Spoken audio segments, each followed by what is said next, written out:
سلام دوستان، به کانال ذهن خلاق و شاد خوش آمدید. در این ویدیو در رابطه با تبخال براتون توضیحاتی رو خواهیم داد. تبخال یک بیماری ویروسی است که توسط ویروسی به همین نام ایجاد میشه و موضع درگیر به صورت التهاب و مجموعه تاولهای ریز نمایان میشن. ویروس هرپس سیمپلکس عامل بیماری تبخال در صورت آلات تناسلی هر دو جنس، مغز، چشم و گاهی حتی فلج نیز می‌گردد. برای تبخال هنوز درمان قطعی وجود نداره و اگه ویروس وارد بدن بشه تا پایان عمر همراه شخص خواهد ماند و در هنگام ضعف دفاع بدنی بروز میکنه.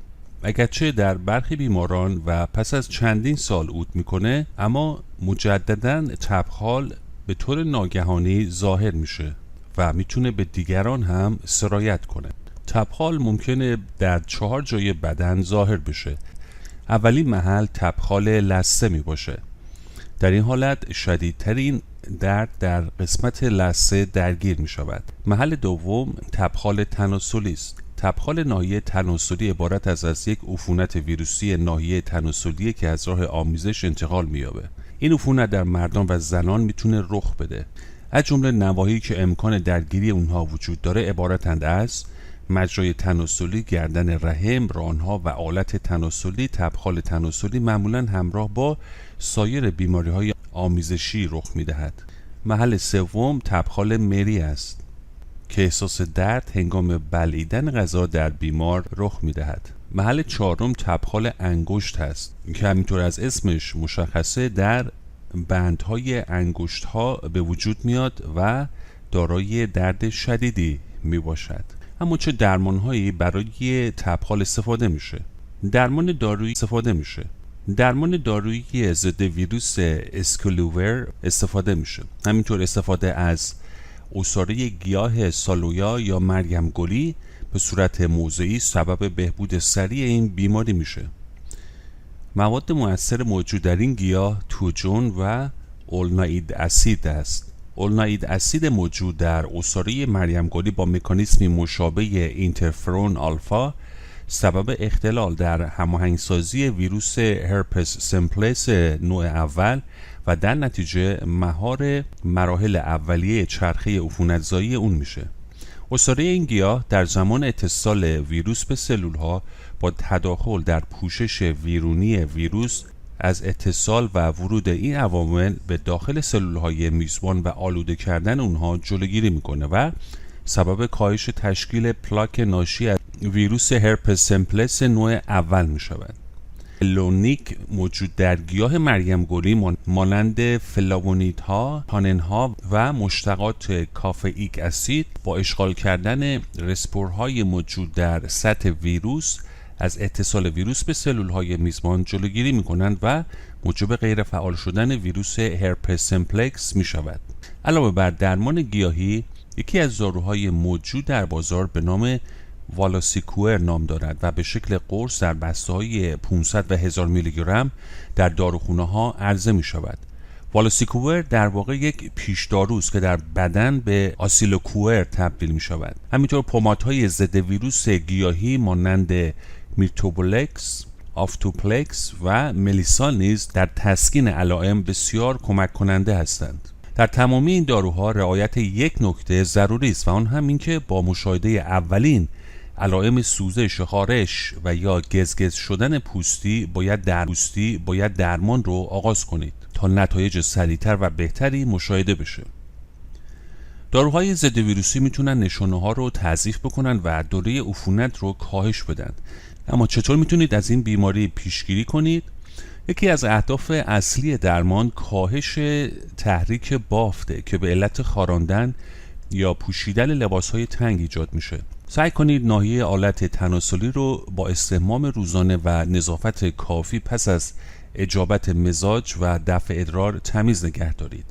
همینطور لباسهای زیر نخی یا پنبه‌ای با اندازه‌های متناسب به جای پوشاک پلی استر و تنگ و چسبان که سبب احتباس گرما و عدم جذب عرق می شود توصیه می گردد. همینطور به یاد داشته باشید که شرط دوری از عفونت‌ها حفظ تندرستی و سلامتی نیاز به افزایش آگاهی در زمینه‌های بیماری‌ها و رعایت بهداشت در هم مراحل زندگی دارد. در واقع 3 نوع آزمایش هست که میتونه به تشخیص تبخال کمک بکنه. اولین آزمایش کشت ویروسی هست. نمونه‌ای با یک برش مخصوص از روی زخم جمع‌آوری میشه و مواد در آزمایشگاه رشد میکنه تا فعالیت ویروسی بررسی بشه. دومین تست آنتیبادی هست. این آزمایش خون میتونه پروتئین هایی رو که بدن شما در پاسخ به عفونت ها با هر نوع ویروس ایجاد میکنه پیدا بکنه. این آزمایش ویروس های خفته که فقط فعال نیستند رو میتوانند در آزمایش نتیجه مثبت ایجاد کنند. سومین آزمایش خون برای ویروس هست. همچنین میتونید یک آزمایش خون انجام دهید که خود ویروس رو مشخص میکنه. اما مراحل بروز تبخال به چه صورت هست؟ بعد از بروز علائم اولیه بهبودی کامل آن 2 تا 4 هفته طول میکشه. در این مدت تبخال‌ها از 3 مرحله مشخص عبور میکنند.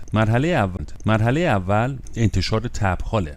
برای 1 یا 2 روز اول تقریبا بسیاری از افراد دچار سوزش، خارش یا حتی درد اطراف دهان میشوند. اگه شما مکرراً دچار تبخال میشید به احتمال زیاد این احساس رو در همان محل ظاهر شدن تبخال قبلی احساس خواهید کرد. برخی از افراد فقط این احساس رو تجربه میکنن و هرگز در واقع تاول‌های پر از مایع عفونی در اونها ایجاد نمیشه. اما مرحله دوم، پس از گذشت چند روز تاول‌های کوچک و پر از مایع عفونی روی لب، بینی، گونه‌ها یا سایر قسمت‌ها شروع به رشد میکنند. اگه در نزدیکی چشم تاول ایجاد شده بلافاصله باید به پزشک چشم مراجعه کنید. مراقبت علائم چشمی مانند حساسیت به نور، درد یا ناراحتی در چشم خواهد بود. در این مرحله تاول‌ها و مایعات بسیاری وجود دارد که از تماس فیزیکی نزدیک با دیگران به وجود می آیند. همچنین لمس زخم‌ها و سپس لمس قسمت‌های دیگری از بدن تاول‌ها را به نقاط دیگر بدن منتقل کنید. اگه تصادفاً تبخال را لمس کردید فوراً دست خودتون را بشویید. مرحله سوم، ممکنه تاول‌ها با هم ادغام شده و ترکیده شوند و در نتیجه زخم‌های کوچک باز شده و مایع عفونی ترشح بشه. این زخم‌ها بسیار دردناک و مسری هستند.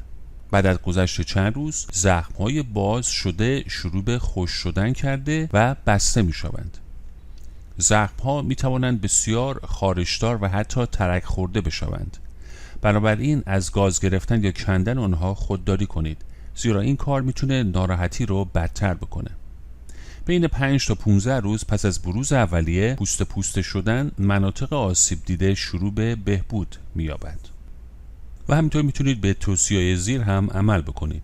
به طور معمول مبتلایانی که سیستم ایمنی سالمی دارند هیچ یک از این عفونت‌ها عوارض جدی ایجاد نمی‌کنه.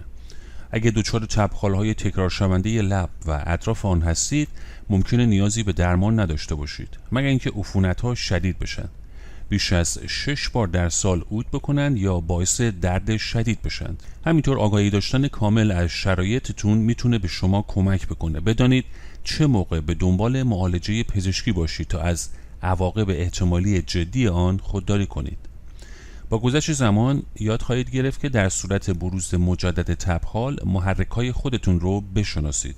همچنین می توانید در مورد اینکه آیا نیاز به مصرف داروهای عود کننده مجدد دارید یا نه از داروهای مشخصی استفاده کنید یا اینکه کدام داروها برای شما بهتر عمل میکنه میتونید که به پزشک خود مراجعه کنید. عفونت تبخال حتی اگه نگران کننده به نظر برسه قابل کنترله. اگه نیاز به درمان دندان پزشکی دارید در صورت داشتن تبخال حتما وقت خود را به زمان دیگری موکول کنید، چرا که بر اثر برخوردهای ابزارهای دندان پزشکی به تبخال شما احتمال تکثیر و سرایت ویروس بسیار بالا می رود. دوستان عزیز از شما تشکر می کنیم که تا پایان این ویدیو با ما بودید.